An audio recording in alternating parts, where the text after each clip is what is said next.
Ready হচ্ছিলাম সবাই মিলে বাহিরে যাব। আমি আবার হাত দিয়ে দেখাচ্ছি আমার পেছনে কে কে আছে, মানে আমরা কার সাথে যাব। এই হচ্ছে আমার ছোট্ট ফ্লাফি, এই হচ্ছে আমার মেয়ে। সো হ্যালো এভরিওয়ান, আসসালামু আলাইকুম। সবাই কেমন আছেন? আমি আলহামদুলিল্লাহ ভালো আছি।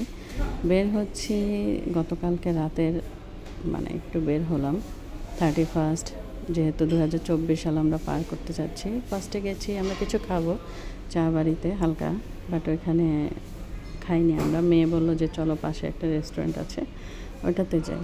সো ওনার এখানে পছন্দ হচ্ছে না, রেস্টুরেন্টের উদ্দেশ্যে রওনা দিলাম। সো কাছেই গোল্ডেন পিৎজা হাউস, ছোট একটা রেস্টুরেন্ট, কিন্তু মাশাআল্লাহ ডেকোরেশনটা অনেক সুন্দর। ঢুকে পড়লাম আমরা, ইন করলাম, আমার মেয়ে আর ভাগিনা বউ বসলো। সো কনফিউজড কী খাবে, পরে আমি মেনুটা নিয়ে, ওরা খাবে হচ্ছে